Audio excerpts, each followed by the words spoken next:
Welcome to Brindavan, a Parthasadi family Samarpanam to our beloved parents, a space for enjoying Vaishnava Sampradaya, Slokas, songs, Divyadesa Pasarams, and much more.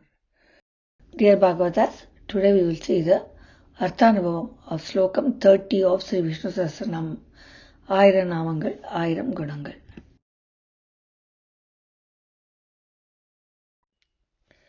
रामानुजदयापात्रं ज्ञानवैराग्यभूषणं श्रीमद्वेङ्कटनाथार्यं Vande वेदान्तदेशिकं श्रीशैलेशदयापात्रं दीपत्यादिगुणात्मकं यतीन्द्रप्रवणं Vande रम्यजामातरं मुनिम्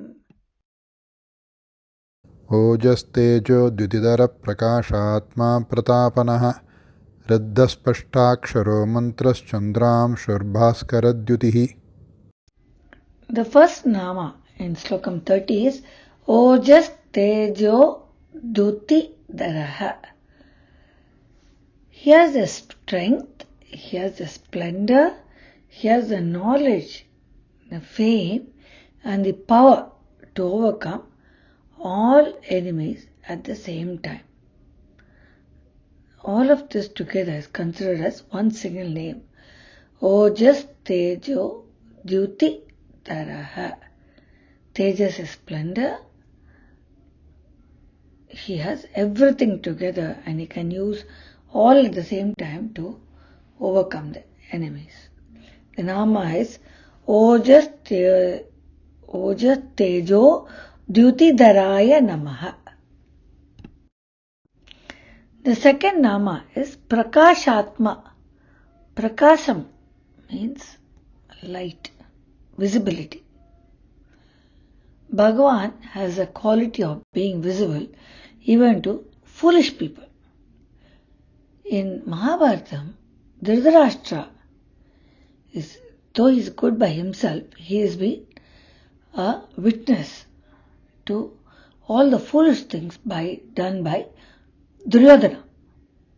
A foolish person, as Dhritarashtra himself, has spoken about the Lord. He says, O Lotus Eye Lord, thou art the master of the entire universe. Entire universe. So he says, he is able to understand because he's probably seen Bhagavan. Bhagavan has given him visibility, even though he was a fool. And he further says, therefore, thou should take pity on me. You are the king of the Adavas or the chief of the Adavas. You should take pity on me for being a fool and being a witness to all of this. Prakashatma is the nama and the nama is Prakashatmane Namaha. The next one is, we will see, Pratapanaha. His heat is so scorching that it burns the enemies. So he burns his enemies with the heat. Again, it is said in Sri Mahabharata, your scorching heat is burning me. Nama is Pratapanaya Namaha. Next we will see Riddha or Ruddha. He is like an ocean that is brimming with water during the monsoon season. During the monsoon season, it's always flooding. And the ocean is so full of water, it's so brimming with water. Bhagavan is like that. So he's called Riddha. Nama is Riddhaya Namaha. In Bhagavad Gita, chapter 10, verse 40, Bhagavan says to Arjuna, who is the conqueror of the enemies, what I have shown you is only a small part of my infinite glory, and there is no end to my divine manifestations. So he says, what you are seeing is only a very minuscule part of me. Nantosti mama divyanam vibhutinam parantapa yeshatutve shataha prokto Vibhuti Vistaro Maya. Next we will see Spashtaksharaha. He made his significance through the Vedas. The Vedas and the Vedantam speak about Bhagavan. Vedas are mainly the rituals which is offered to Bhagavan, and it speaks of him and his glory and offerings. He is the only one who is known through the Vedas. The Nama is Spashtaksharaya Namaha. The next Nama is Mantraha, which means he is the protector of those who meditate on him. We already saw how the moment somebody or a person does Sharanagati or starts meditating on him, he makes that very day auspicious. And so he starts his protection that very moment, that instance. And Varaha Charma Slokam in Varaha Purana brings this very blatantly, how Bhagavan is a protector. The Nama is Mantraya Namaha. Varaha Charma Slokam. Sthite manasi susvaste sarire satiyo naraha dhatu samye sthite smatta vishwarupam cha mamajam tatastam riyamananto kastapashana sannibam aham smarami madbhaktam nayami paramam gatim. During the Varaha Avatara, Bhuma Devi is concerned about the prajas or her children. And then Lord Varaha says to Bhuma Devi how he will protect all the children who are devoted to him. He says, "O Devi, I assure you, if one thinks of me as the Supreme and the cause of the universe and worships me when he is healthy." When he is healthy is one we can really worship Bhagavan. I will come personally and take him to my abode. Bhagavan will reach us at the time when the person is in the deathbed, lying speechlessly as a log of food, when the throat doesn't come out, when he is just in the deathbed. If you think of Bhagavan when you are healthy, he will come in the end and protect you and take you to his abode, take the person to his abode in heaven and give us moksha. This is what Bhagavan, Lord Varaha, says in his Charma Slokam to Bhuma Devi.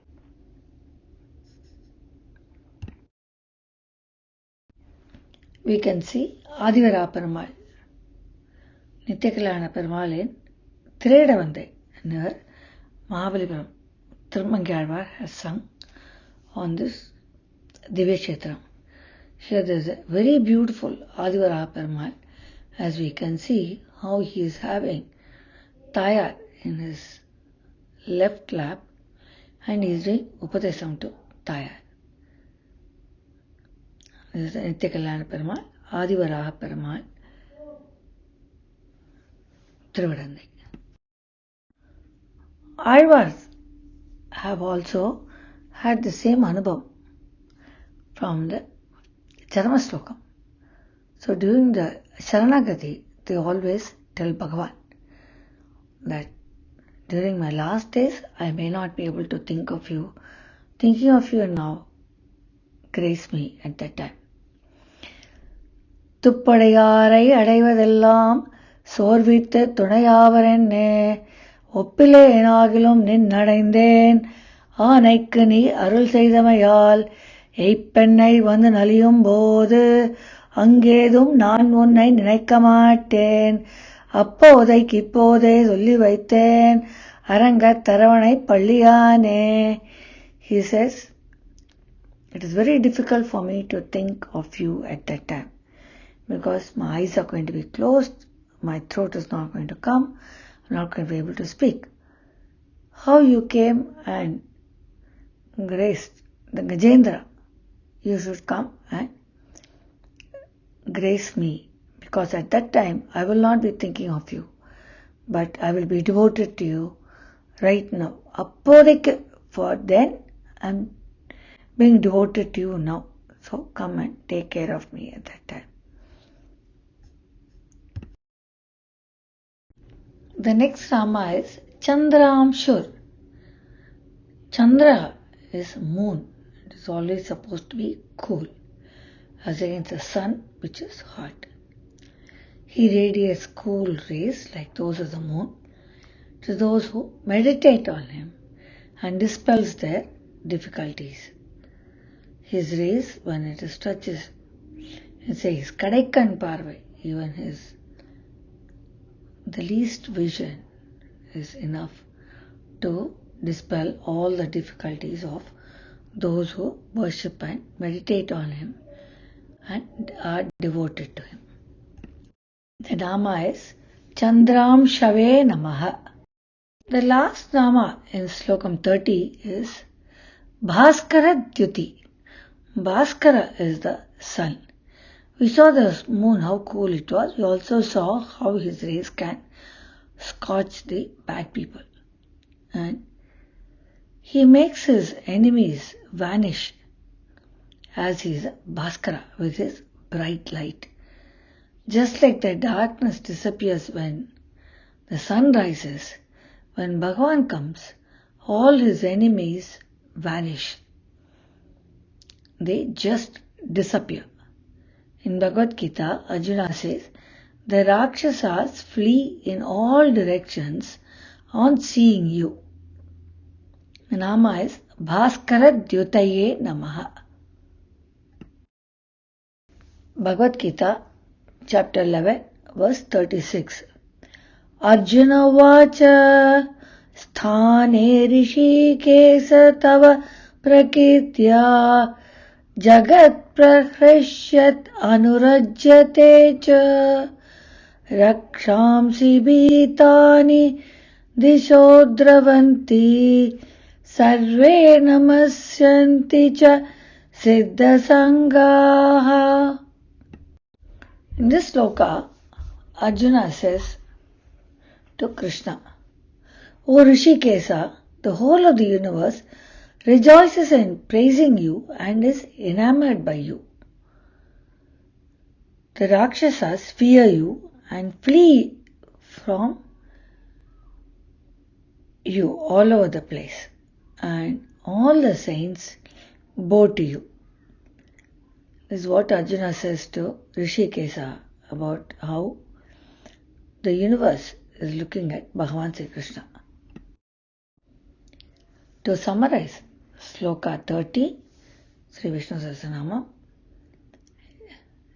it says Bhagavan is filled with strength, splendor, knowledge, fame, and has the power to overcome the enemies all at the same time. He can use all these powers same time and overcome his enemies at any cost.